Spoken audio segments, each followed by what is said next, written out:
Meus amados irmãos, então o mês de maio é considerado aí pelo calendário aí o mês da família.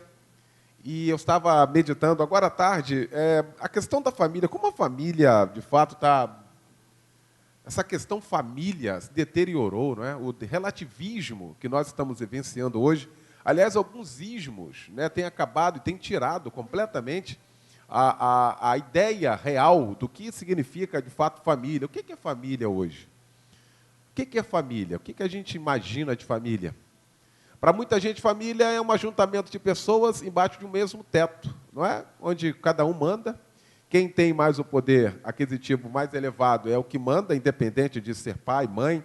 Comumente tem família que é o filho que manda, e aí porque é ele que banca, usando um termo, não é, popular. Mas família não é isso, não. Aliás, família não é criação de homem, família não é criação de absolutamente nenhuma instituição humana.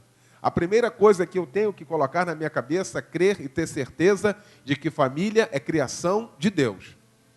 Foi Deus quem criou a família. Deus não criaria uma bagunça. Deus não criaria algo desordenado. E o capítulo 2 fala exatamente sobre isso. Um texto que eu gosto muito é a partir do verso 18, capítulo 2, verso 18, que vai falar da formação da mulher.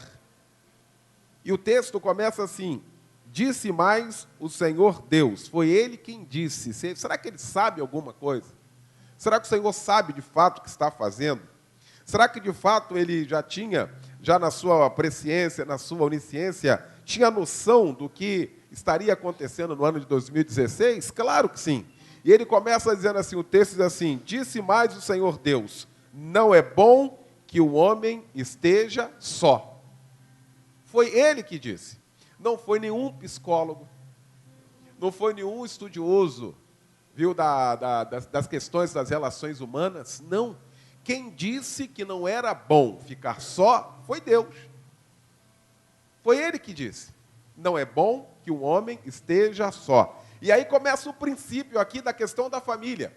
Por que eu falei que a família hoje está meio que desordenado? Meio não, completamente desordenado. Todo mundo querendo uma autoafirmação, todo mundo querendo colocar a família, sabe, incutir na cabeça da sociedade que família também é relativo. Uma sociedade que eu sempre costumo dizer, uma sociedade extremamente hipócrita, uma sociedade que não sabe o que ela quer. Ela chega, a sociologia diz que a família é a coisa mais importante que tem na sociedade. Usa-se o termo a célula máter da sociedade, ou seja, a célula mais importante. Mas essa mesma sociedade coloca o casamento como algo banal. Não dá o devido valor a essa célula máter. E por que a sociedade está completamente deteriorada? Porque a família se deteriorou. Se ela é a célula máter da sociedade, e o é, ou deveria ser, completamente arruinada no seu princípio. Porque hoje nós temos no nosso país, e alguns países já aprovaram a lei, casamento pode ser a união de qualquer pessoa. A união de pessoas do mesmo sexo. Aqui, na Argentina, colado aqui, desceu ao sul do Brasil, chegou na Argentina, essa lei já vigora. Em tantos outros países, no Brasil tem um projeto que está no Senado, está estancado lá, está parado lá, a PL 122, exatamente para votar essa questão aqui no Brasil, de que qualquer pessoa do mesmo sexo pode constituir família. E o texto vai dizer aqui: disse mais o Senhor Deus, não é bom que o homem esteja só. Olha o que ele faz. Ele faz uma mulher. Porque a questão aqui não era de companhia. Talvez se ele quisesse evitar uma série de problemas comuns no dia a dia, teria feito um homem.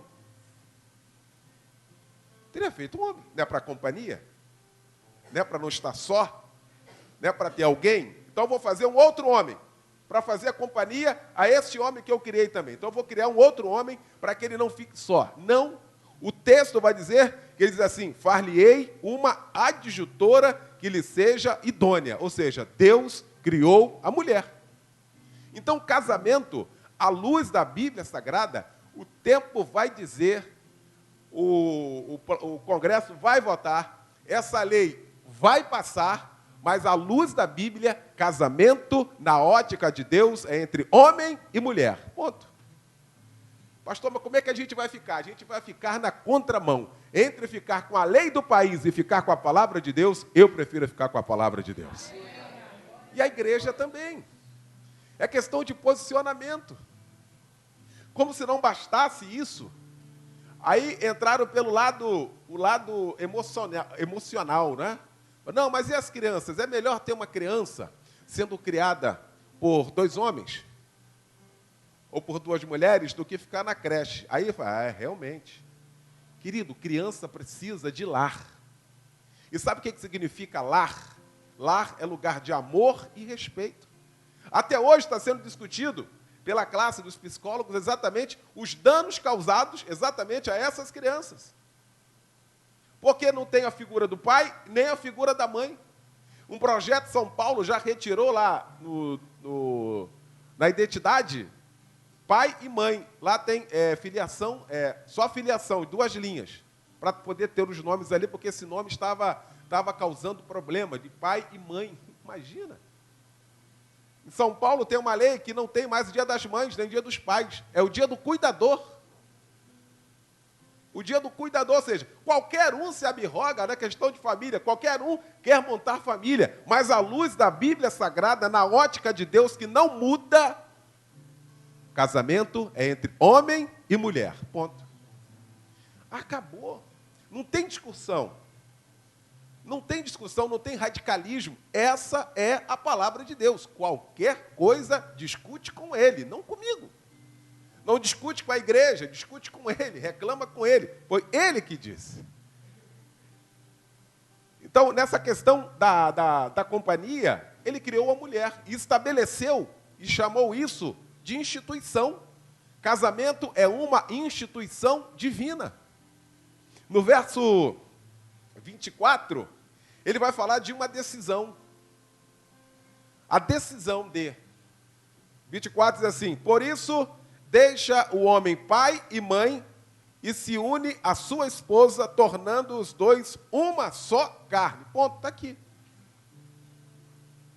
Deixará o homem, seu pai e sua mãe. Não é abandonar o pai e mãe, não. Não é esquecer pai e mãe, não. Não é isolar pai e mãe, não. Esse deixar aqui é o corte do cordão umbilical. É continuar honrando seu pai e sua mãe, mas agora você constituiu uma nova família. Você agora tem as suas responsabilidades de família. Porque às vezes também no afã da gente querer cuidar da nossa, a gente esquece de honrar pai e mãe. Esquece um outro princípio. O princípio da honra. E honrar pai e mãe não é honrar pai e mãe enquanto eles estão vivos, não. Pai e mãe se honram até depois da morte. Sendo honrados. Os filhos devem honrar seus pais.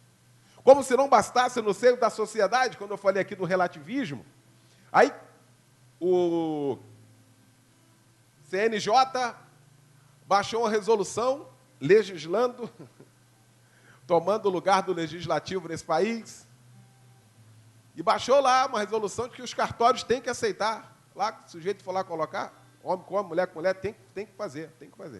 Aí o juiz de Goiás, salvo engano, evangélico, não colocava não. Começaram a perseguir, até hoje ele não colocou. Por quê? Palavra de Deus. É a palavra de Deus, querido.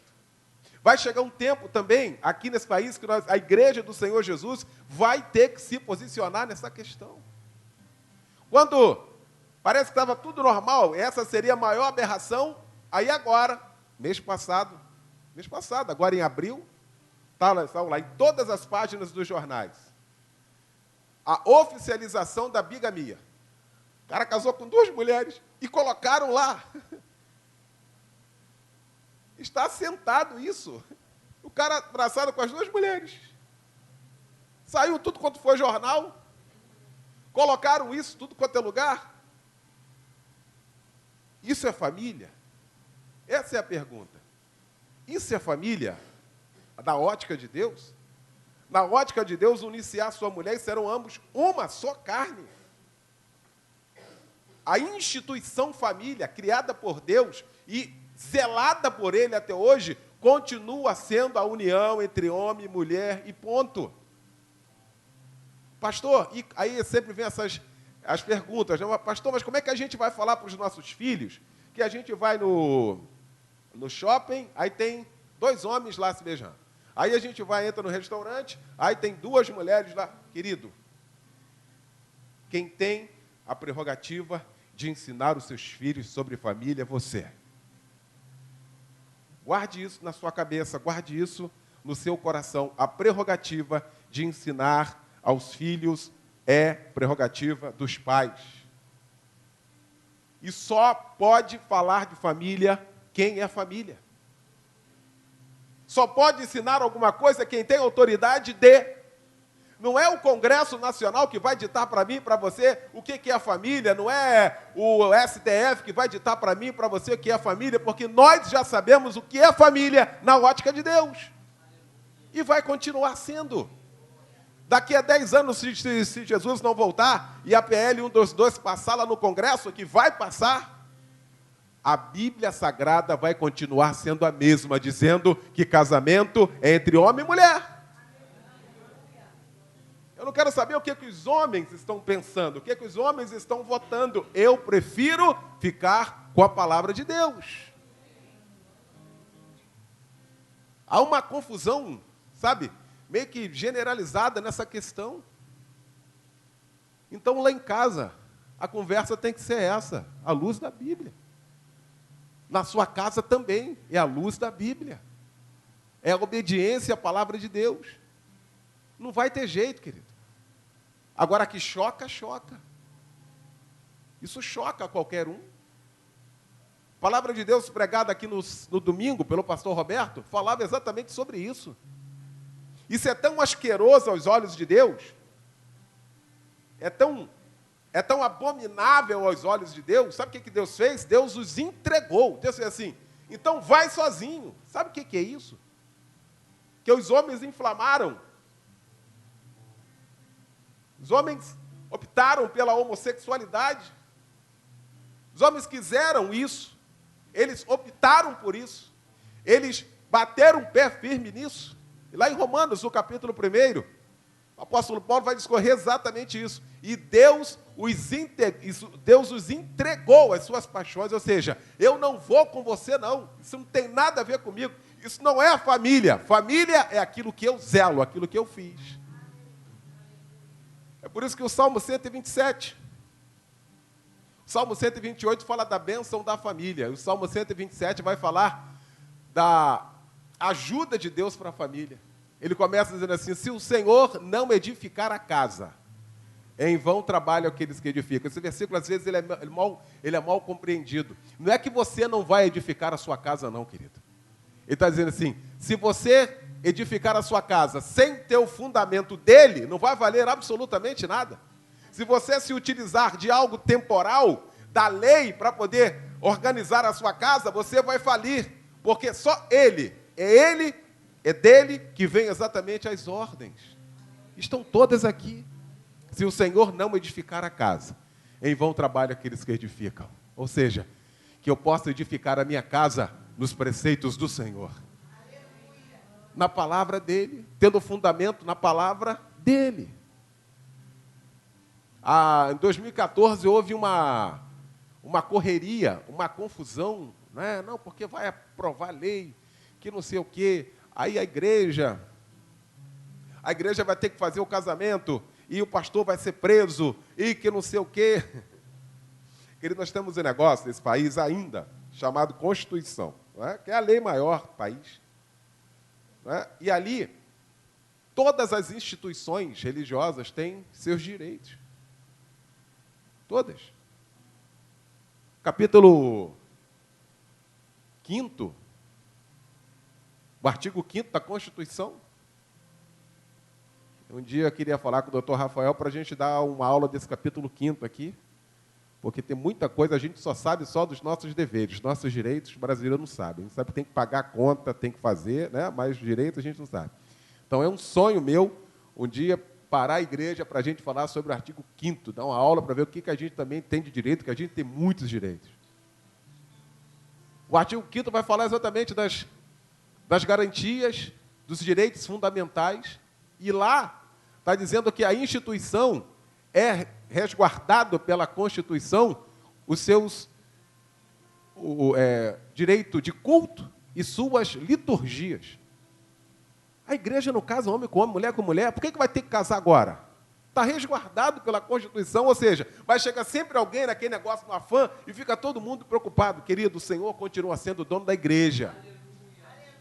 Ele continua sendo o dono da igreja. Ele que é o responsável pela igreja, ele é o dono dela. Tal qual ele é o dono da igreja, tal qual ele também é responsável pela família que se coloca à disposição dele. Se você se colocar com a sua família debaixo das mãos de Deus, a sua família será bem conduzida, querido. Não tem como não. Não tem como você achar que não vai dar. O Código Civil de 2002 trouxe uma outra aberração. E que às vezes adentra dentro das igrejas. Às vezes adentra dentro da igreja. Código de 2002, o Código Civil, tirou o pátrio poder. Tirou o pátrio poder, que a Bíblia diz. A quem é dado isso? É a Bíblia que diz. Que o homem é o cabeça. Ponto.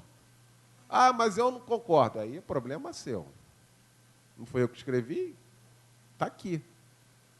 Aí o Código Civil vai dizer assim, tirou o pátrio poder, colocou o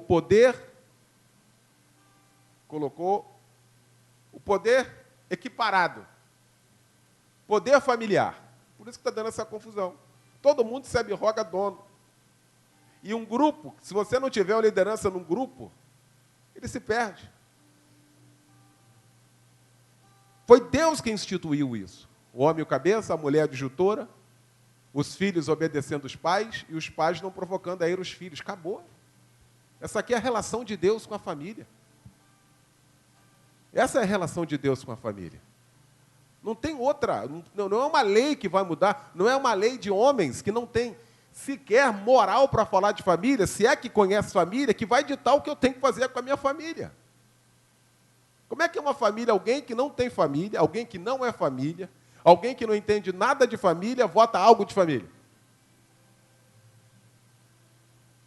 E vai empurrar isso para mim, para você, nós conhecedores da palavra de Deus, sabendo que Deus é o criador da família, sabendo que Ele é o responsável pela família, sabendo que é Ele quem ajuda a família.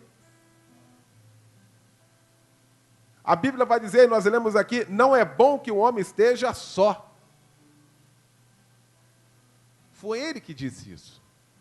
Mas os homens transformaram a instituição casamento numa loucura.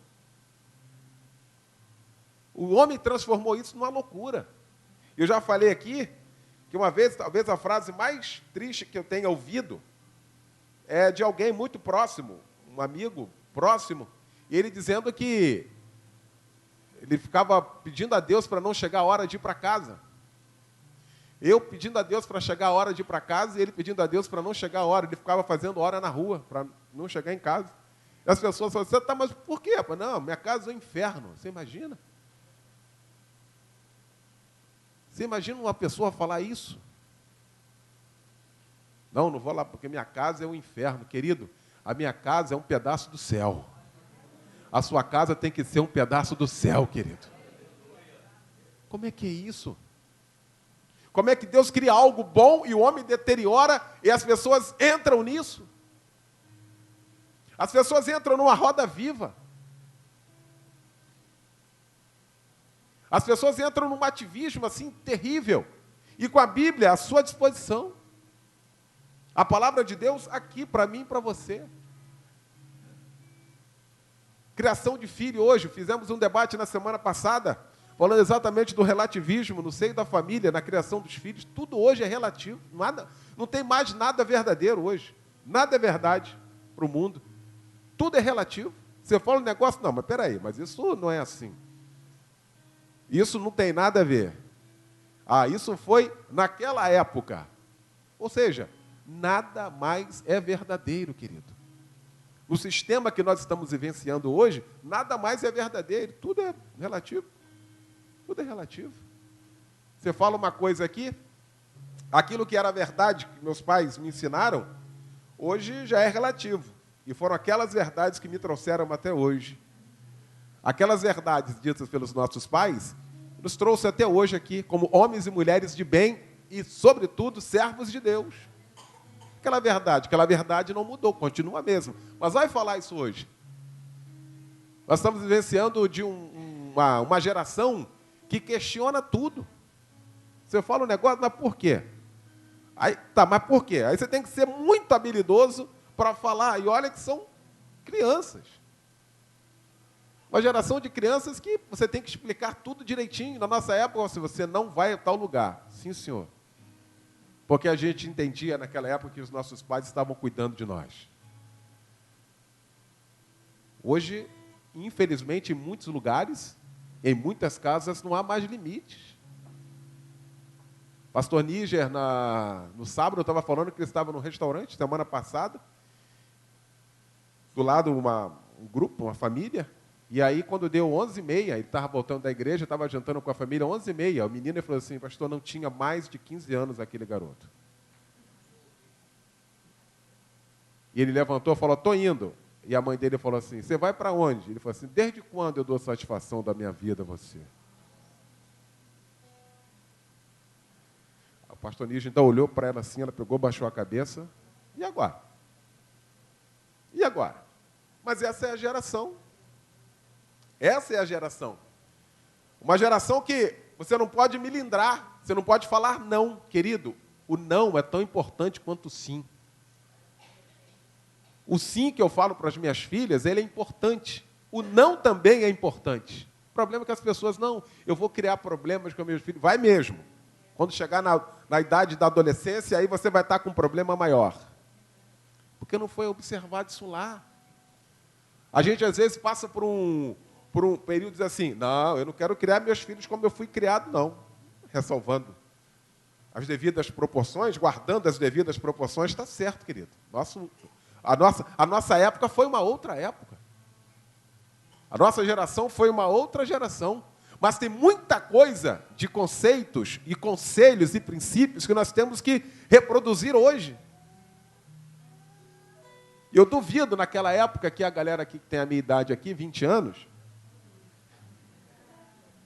chamar alguém mais velho de você. Parece um negócio simples, né? Parece um negócio, pô, você.